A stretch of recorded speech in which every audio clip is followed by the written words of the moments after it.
Всех приветствую на канале Прототип 85, посвященному гача-играм. И сегодня у нас в игре Moto Immortal есть новый герой, это Нейджа. Но прежде чем мы о нем поговорим, я попрошу вас подписаться и поставить лайк. Итак, перейдем к баннеру. Этот баннер представляет собой вот такой вот лотос. Изначально вот он один появляется, потом нам дают вот такие вот растения, которые мы садим. И что эти растения означают? В этом баннере у нас есть вот, например, история. Нам достаточно послушать ее. Люди старались, что-то писали. Вот. Послушав эту историю, посмотрев, почитав, нам засчитывается и дается вот такая вот награда. Там гемы и ресурсы. Потом, опять же, там на следующий день нам дают еще этих растений, мы опять их садим, опять появляются новые лотосы. Здесь нам дают историю, и уже здесь, кроме истории, нам предлагают попробовать его. Кто же такой Нейджа? Мы заходим в battle, то есть в битву. Пугаться здесь ничего не надо, здесь все уже подкручено. И видим мы здесь Нейджа. Нам дают против него врагов 160 уровня, хотя он 120. На самом деле разница здесь в уровнях считается небольшой. То есть 120 без проблем должен бить 160-х. Поэтому, если это, в принципе, обычные герои справятся, то Нейджа тем более должен справиться. Нам предлагают выбрать, куда поставить его, на какую позицию. Ну, мне кажется, тут без разницы. Тут ставим на первую, нажимаем старт и смотрим, что он будет делать.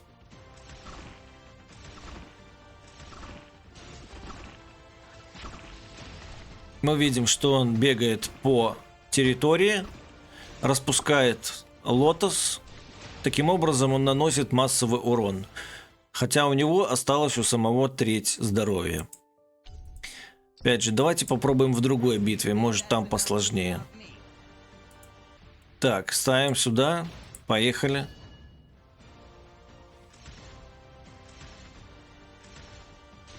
Так, Нейджа бьет по одному мобу, потом делает слэш.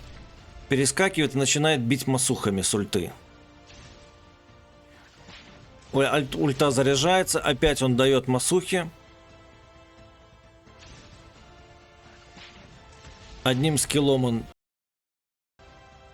блинкует к одному врагу и на пути наносит урон. Опять дает ульту, ульта у него, видимо, сильная, и мобы рассыпаются. И это да, это он. Но сейчас мы об этом поговорим. Нам дают в награду круточки для целестиалов. Поэтому это все, конечно, нужно проходить. Вот, и здесь круточек дают 10 штук. Это очень вкусно. Так, здесь уже в этом бою нам дают набор. Ставим еще 4 целестиалов квадратных. И я думаю, Нейджу нужно ставить в самый конец, потому что он у нас не танкует. Пусть он держится сзади, он все равно сейчас побежит вперед. Нам главное от Нейджи дождаться ульты. Все, ульта пошла, все умерли. Если мы ульты не дождемся, то Нейджа умрет. Он хиленький, поэтому его нужно беречь и желательно как можно быстрее давать ему ульту, заряжать ее. Что мы видим вообще в этом баннере? Дают классные крутки. Если мы сумоним Нейджу, получаем дополнительные крутки на целестиалов. И очень много. Но нам надо его и словить. Короче, все на прокачку его. Окей. Дальше мы видим здесь, что мы можем приобрести с этого баннера еще определенные товары. Это крутки на целестиалов. Даже можем получить 10 шардов на эпического героя. И, наконец, мы можем получить Нейджу самих круток. Мы выбираем здесь, в этом баннере от целестиалов, Нейджу. Сохраняем. И крутим. Но я уже свою открутил, мне он не выпал, поэтому мы это дело оставляем вам. Надеюсь, вам повезет. А теперь я предлагаю рассмотреть Нейджу поближе. Вот нам дали всем временного Нейджу. И этот Нейджа уже сегодня у меня заканчивается. У вас он уже, скорее всего, и закончился. Что Нейджа из себя представляет? Вообще, кто такой Нейджа? Часто его называют Ею.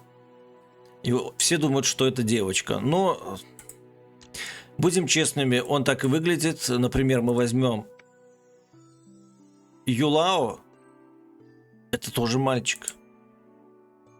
Хотя выглядит еще более похож на девочку. Ну, любят так они рисовать. Кто же такой Нейджа?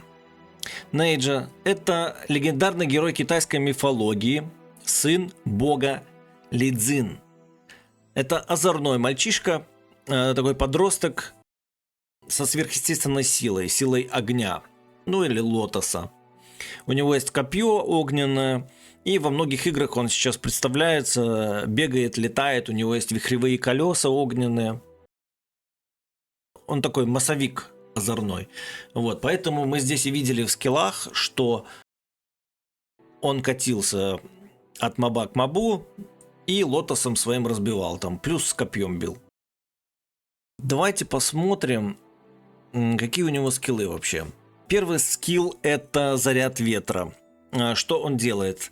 Он направляет свою атаку на врага с самой высокой атакой и наносит урона эквивалентно 80% атаки самой цели и всем врагам на пути к этой цели.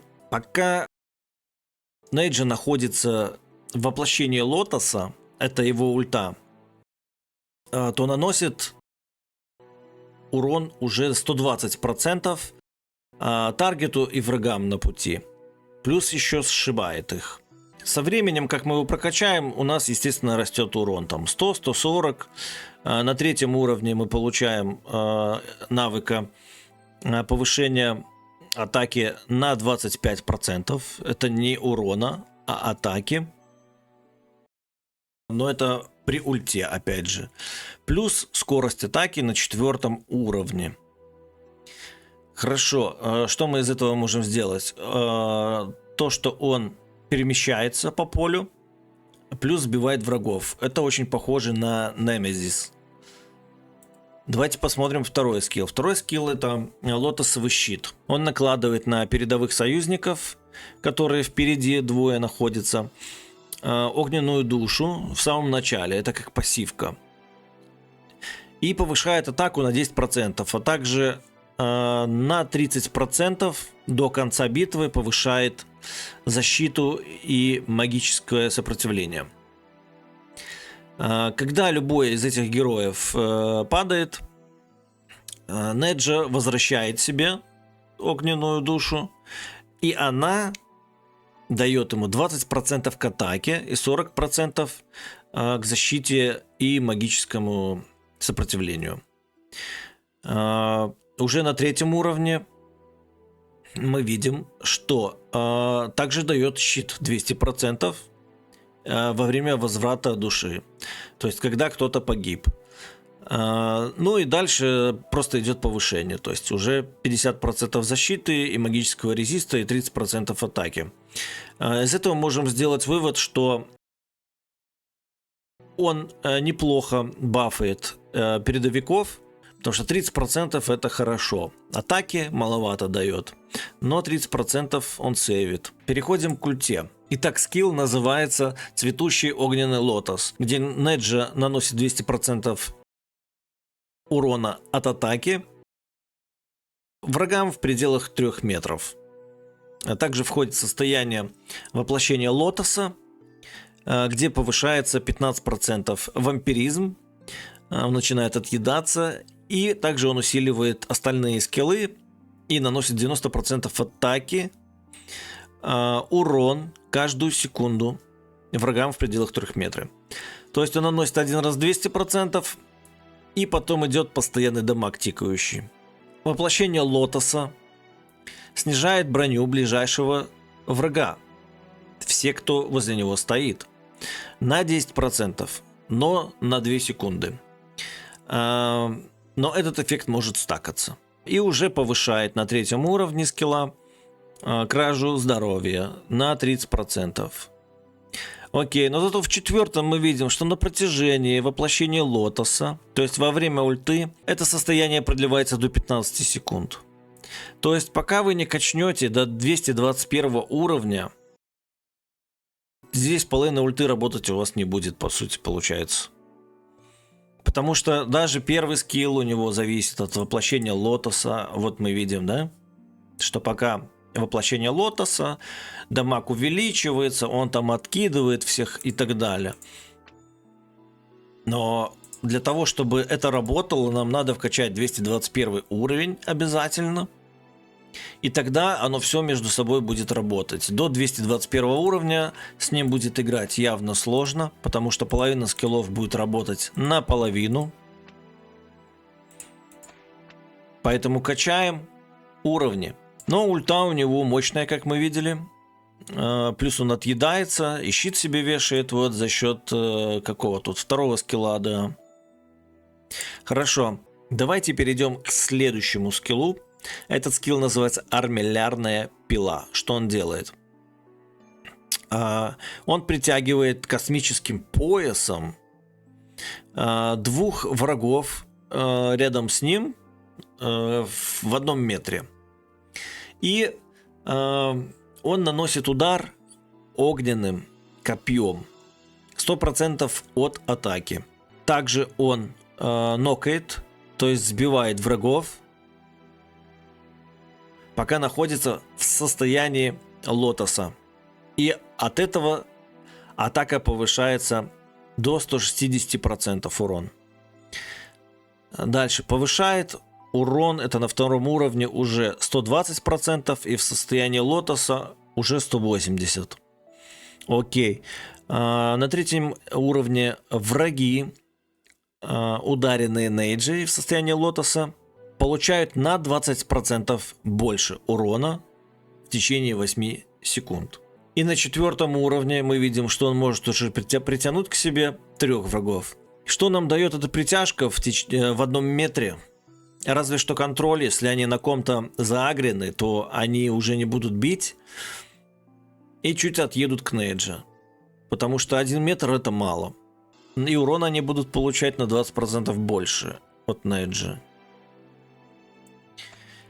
И когда мы добираемся до реликвии, открываем ее, что мы видим? А здесь мы видим коды. Мы не видим здесь описания.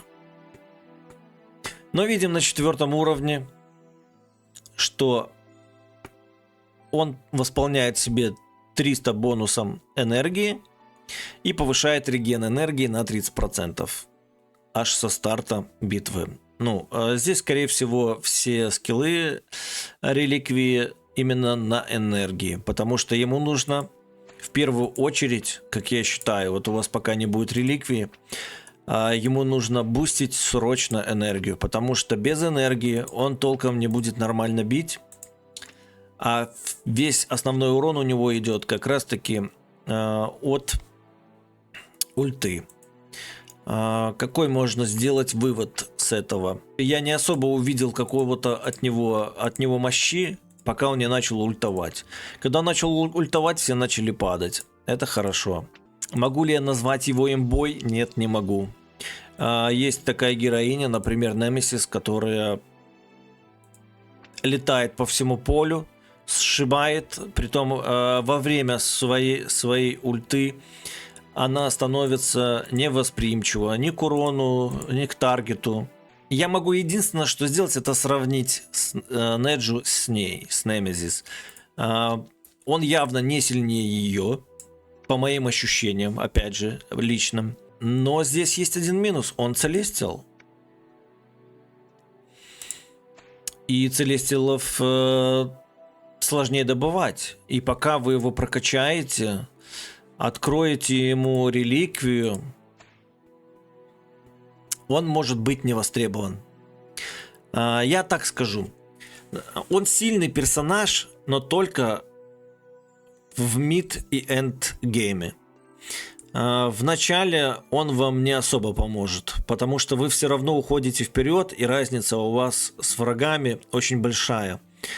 А пока он полностью не раскрылся, он будет слабым звеном. Но как только вы его прокачаете, разгоните ему реликвию, он будет очень хорошо дамажить. Но когда это будет, это неизвестно. А нам нужно уже сейчас.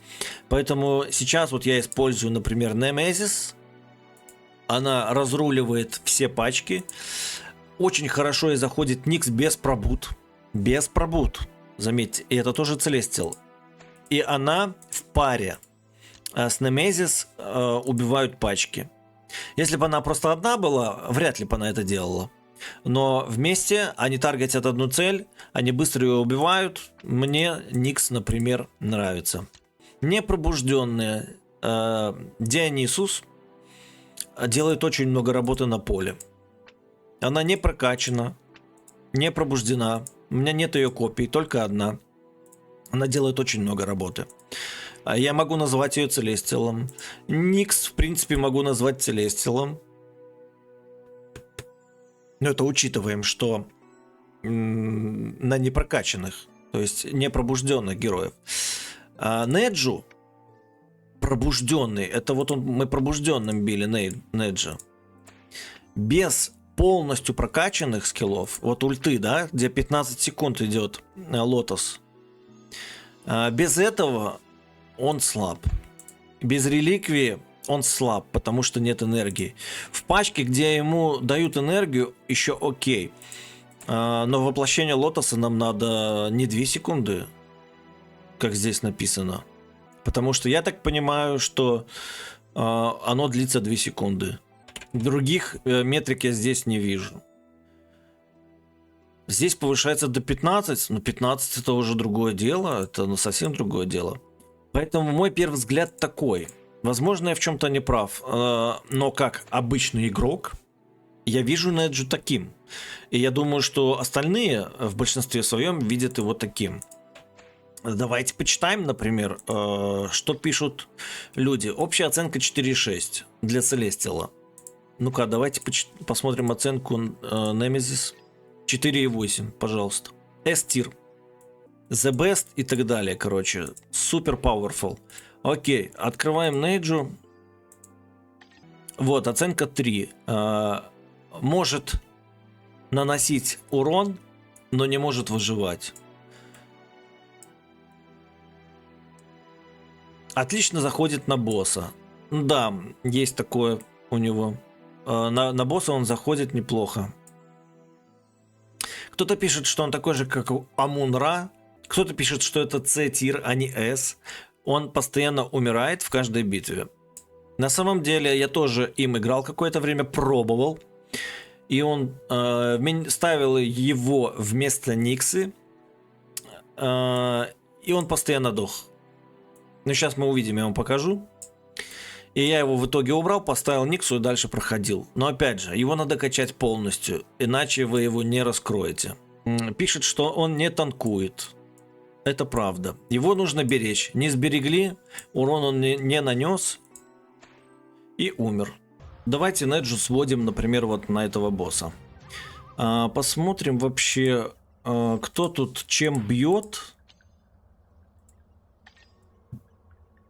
Так, на первом месте Неджи нету. Я вообще на 8 месте.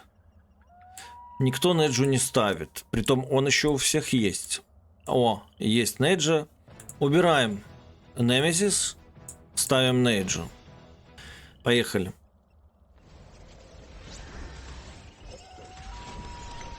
Хил есть, баф есть у нас.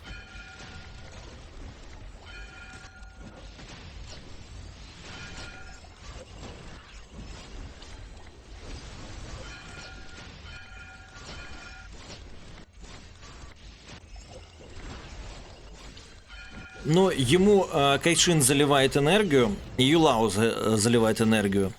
Плюс Юлао чем хорош, что он делит атаку и здоровье Слэдганнер. Поэтому здесь Нейджа бустанутый получается. Имеет буст, скажем так. Вот. Оп, все, нет Нейджа. Смотрим, мы набили 106 миллионов. Из них 76 миллионов Хлэдганнер и Нейджа 28 миллионов. То бишь 3 раза меньше. Но будем честны, Хлэдганнер уже пробуждена много раз, поэтому не будем на это обращать внимание. Давайте поставим сюда не массовика. Хотя, с другой стороны, она летает по всему полю. Будем считать, окей, массовиком. Ставим сюда Немесис. Посмотрим, сможем ли мы набить больше.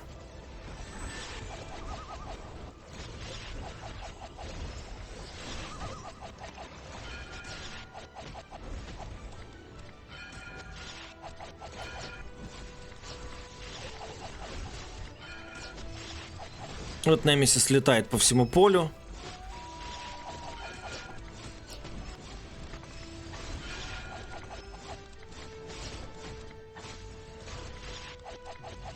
Но Немесис, будем честны, она у меня с пробужденными реликвиями.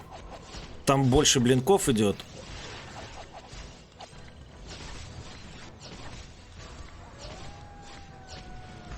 Опа, вот, 12 место. Мы набили меньше, чем с Нейджи. Но, опять же, я говорю, она не масс. Она летает, по всему полю наносит, сшибает, но прям по массу урону она, конечно, будет уступать Нейджа. Поэтому, да, в таких ивентах, в таких мероприятиях, как босс, там, где куча мобов, Нейджа будет впереди. Вот, поэтому, естественно, для него есть свое место. Вот я думаю, что Нейджа будет супер и в Delusion's Den. Так, давайте вот мы попробуем Trial of the Deities. Попробуем пройти здесь вот с яблоками.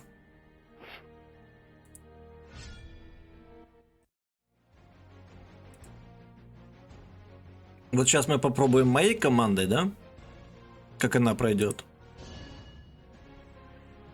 Вот мы видим, Никса улетела, к ней сразу же прыгнула Немесис. Все, Немесис начинает летать, моментально все умирают. Все.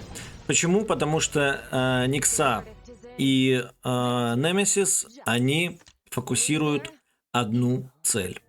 За счет этого они по одному съедают очень быстро всех. Давайте попробуем теперь то же самое, только с Нейджей.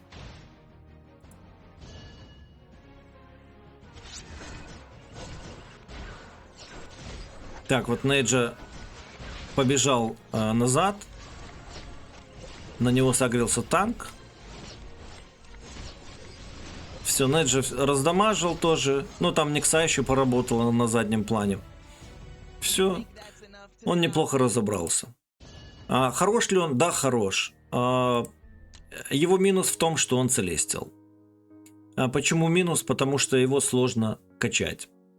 Долго собирать, ловить и так далее. В отличие от обычных мастей, такие как пики, трефы, бубны. Не могу сказать, что он там супер-мега мощный боец. Ну, скажем так, он на уровне хороших эпиков. Но это не целестиал, как по мне. Опять же, субъективное мнение. Если он будет падать, хорошо, пусть развивается. Он больше понадобится в эндгейме, когда откроются все последние уровни скиллов, когда мы откроем реликвию, чтобы нам энергия заливалась, тогда он будет действительно топом. Поэтому, если вы словили, я вас поздравляю. Если не словили, то нет смысла расстраиваться. Принципиально за ним охотиться. Если ради боевой силы и использовать его, думая, что он увеличит ваши шансы побеждать, я очень сомневаюсь. Набить босса, да, но стоит ли ради одного босса там или Дэна, Delusion Дэна, брать его не думаю. Поэтому я, например, остановлюсь на Никсе, буду дальше ее качать. А если Неджа где-то выпадет из этих вот баннеров, я не буду расстраиваться, конечно, я его буду качать. Поэтому такое вот субъективное мнение. Что думаете вы по этому поводу? Пишите в комментариях. А мы пока ждем вот эту девочку, Хила. Мне кажется, она топ. Тем более она из набора пик. Как раз под мою Немесис. Итак, всем спасибо за то, что посмотрели, поставили лайк и подписались. Всем пока.